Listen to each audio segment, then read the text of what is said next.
Hello दोस्तों, आप लोग कैसे हैं। आप लोग, उम्मीद है कि आप लोग अच्छे होंगे। आप देख रहे हैं माई लर्निंग केंद्र। मेरा नाम सकरदेव कुमार और मैंने पिछले वीडियो में इतिहास का चैप्टर 5 एनसीईआरटी बुक का कुछ वीडियो कुछ पार्ट पढ़ाया था। मैं ये सेकंड पार्ट है जो मैं आज डिस्कस करने जा रहा हूँ, अर्थव्यवस्था और आजीविका। मैंने उस वीडियो में पढ़ा था कि किस प्रकार से इंग्लैंड में औद्योगिक क्रांति आया।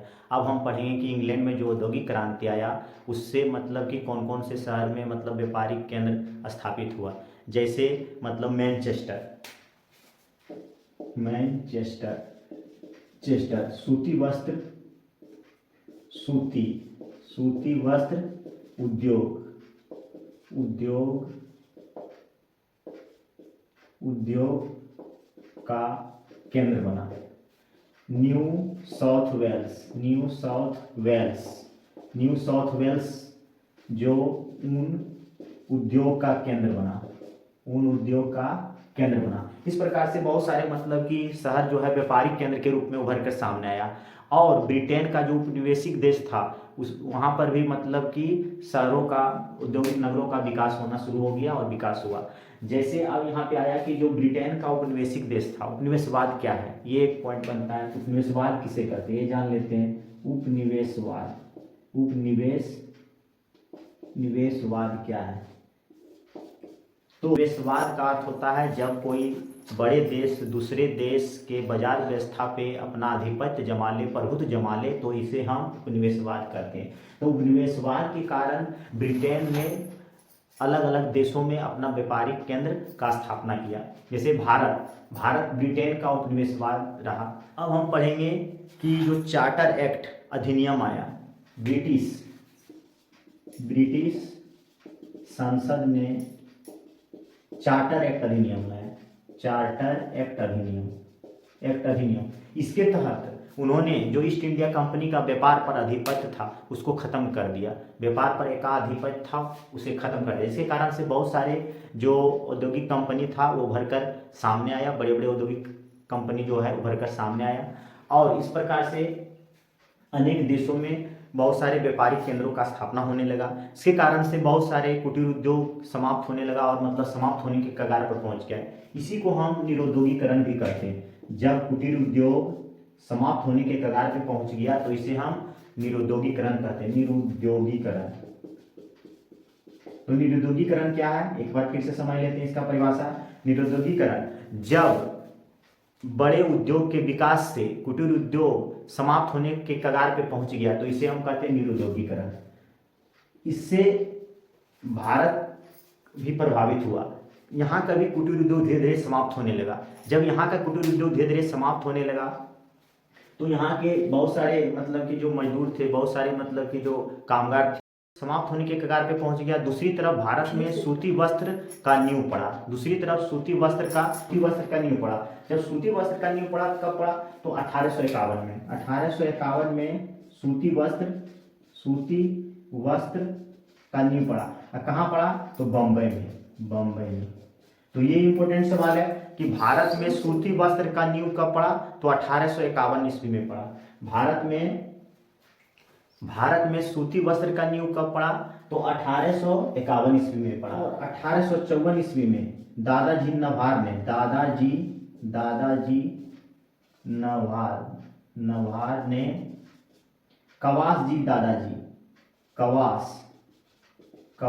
दादाजी नवार ने 1854 में सूती वस्त्र केंद्र का स्थापना किया।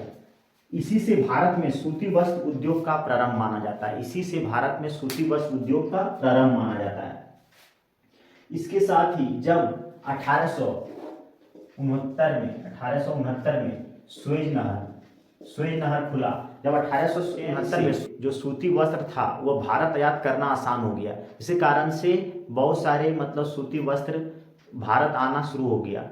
और इसके साथ ही बहुत सारे मजदूरों की समस्या किस तरह से उत्पन्न होने लगा। जैसे लोगों का बहुत सारे कि उद्योगों में काम करते थे मजदूर, तो उसको शोषण किया जाता था, कहीं पे उसे कम मजदूरी दिया जाता था। इस तरह से समस्या हर जगह देखने को मिलते जा रहा था। अब हम जानेंगे कि भारत में 1907 में जमशेद जी टाटा ने टाटा ने आयरन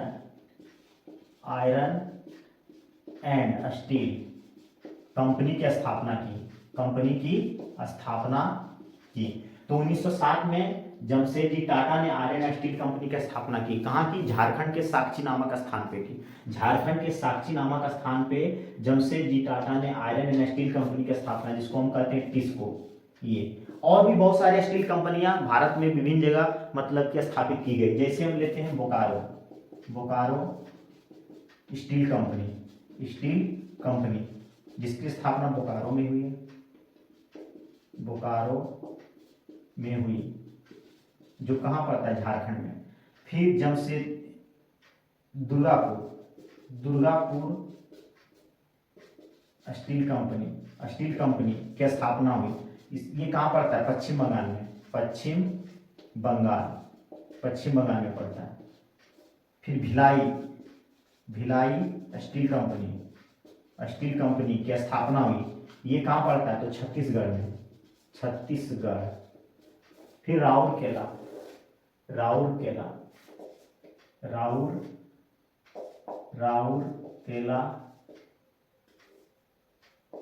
राउरकेला इस्पात संयंत्र की स्थापना हुई, जो पड़ता है उड़ीसा में। विश्वेश्वरैया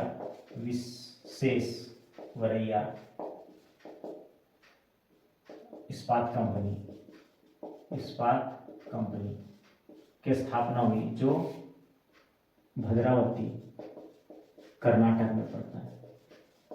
तो इसी राज्य का नाम याद रखना है कि बोकारो स्टील कंपनी, जो बोकारो में कहाँ पड़ता है? तो झारखंड में। दुर्गापुर स्टील कंपनी पश्चिम बंगाल में। भिलाई स्टील कंपनी छत्तीसगढ़ में। और राउरकेला इस्पात संयंत्र उड़ीसा में। विश्वेश्वरैया इस्पात कंपनी भद्रावती कर्नाटक में। ये सब विभिन्न कंपनियां मतलब कि धीरे धीरे भारत में मतलब खुली, जो आगे चल के इसका धीरे धीरे मतलब कि तीव्र गति से विकास होते गया। और इसके विकास के लिए बहुत सारे बैंक का भी मतलब कि स्थापना किया गया, जिन्होंने मतलब कि इसके विकास में महत्वपूर्ण योगदान किया।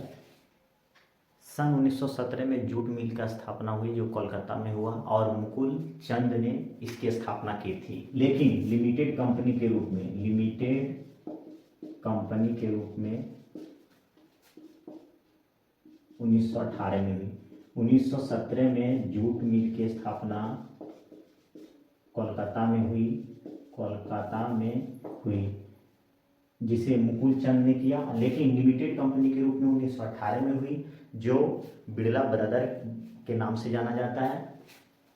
और 1910 में Tata hydro electric power station की स्थापना हुई।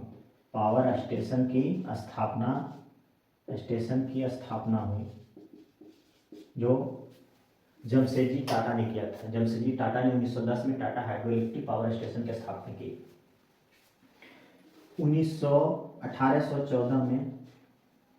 1814 ईस्वी में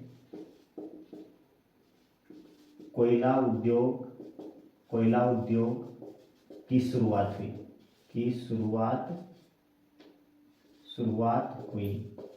और ये कहाँ से हुई? तो रानीगंज पश्चिम बंगाल से कोयला उद्योग का शुरुआत हुई। 1814 में कोयला उद्योग का शुरुआत हुई। ये इंपॉर्टेंट सवाल बनेगा कि भारत में कोयला उद्योग का शुरुआत कब हुई? 1814 ईस्वी से हुआ, जो रानीगंज पश्चिम बंगाल से हुआ। अब हम जानेंगे बहुत सारे मतलब उद्योग का स्थापना तो हो गई, लेकिन इसके विकास के लिए बहुत सारे बैंकों का भी स्थापना हुआ। जैसे हम लेते हैं पंजाब नेशनल बैंक। इसकी स्थापना 1895 में हुई। 1906 में बैंक ऑफ इंडिया की स्थापना हुई। 1907 में इंडियन बैंक की स्थापना हुई।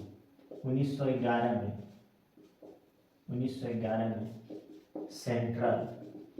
सेंट्रल बैंक की स्थापना हुई।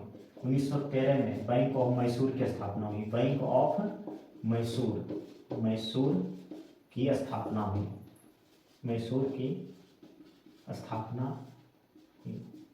इस प्रकार से विभिन्न बैंकों की स्थापना उद्योगों के विकास के लिए किया गया। अब हम पढ़ेंगे कि औद्योगिकरण के क्या परिणाम हुए।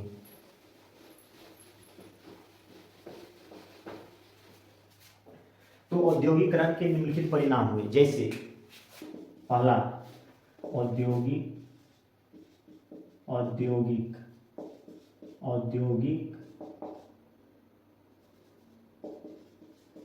औद्योगिकरण के निम्नलिखित परिणाम हुए। पहला परिणाम नगरों का विकास हुआ। दूसरा, पहले हम जानेंगे कि जब औद्योगिक क्रांति हुआ तो नगरों का विकास हुआ, क्योंकि बहुत सारे व्यापारिक केंद्र का स्थापना हुआ जहाँ पे बहुत सारे यातायात का मार्ग का विकास किया गया, बहुत सारे मतलब बैंक का स्थापना हुआ, बहुत सारे प्रशासनिक मतलब की व्यवस्था का मतलब विकास हुआ, जिसके कारण से हम कह सकते हैं कि नगरों का क्या हुआ, विकास हुआ। दूसरा, कुटीर उद्योग का पतन। दूसरा परिणाम हुआ कि कुटीर उद्योग का पतन हुआ।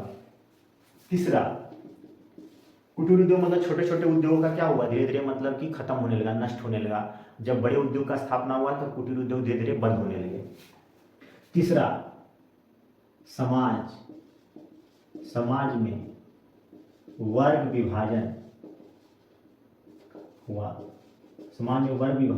हुआ, जैसे पूंजीपति वर्ग। दूसरा, बुर्जुआ वर्ग, जिसको मध्यम वर्ग भी कहते हैं, मध्यम वर्ग। तीसरा, मजदूर वर्ग। तो इन तीन वर्गों का उदय हुआ समाज में, इन तीन वर्गों का मतलब उदय, समाज में वर्ग विभाजन हुआ। जैसे समाज तीन वर्गों में बट गया, पूंजीपति वर्ग, बुर्जुआ वर्ग और मजदूर वर्ग, जिसको मध्यम वर्ग भी कहते हैं बुर्जुआ वर्ग को। यही मध्यम वर्ग ने भारतीय राष्ट्रीय आंदोलन में ब्रिटिश सरकार की नीतियों के खिलाफ, उपनिवेश की नीतियों के खिलाप, उसके शोषण की नीतियों के खिलाफ आवाज उठाया, इसका विरोध किया। चौथा परिणाम, साम्राज्यवाद का विकास या विस्तार। साम्राज्यवाद का विस्तार हुआ धीरे धीरे, मतलब कि जब व्यापार एक जगह से दूसरे जगह होने शुरू हो गया तो साम्राज्यवाद का भी इससे विकास हुआ या विस्तार हुआ, साम्राज्यवाद का इससे विस्तार हुआ। पांचवा,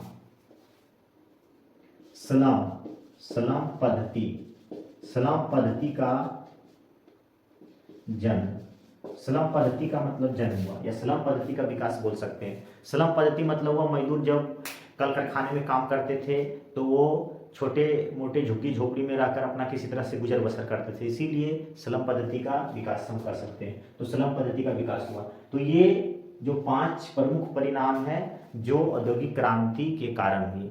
आज की वीडियो में इतना ही। अगर वीडियो पसंद आए तो लाइक करें और शेयर करें, चैनल को सब्सक्राइब करें, ज़्यादा से ज़्यादा लोगों तक पहुंचाएं ताकि मैं इस तरह का वीडियो बनाता रहूं और आप लोग का मैट्रिक एग्ज़ाम में हेल्पफुल साबित हो।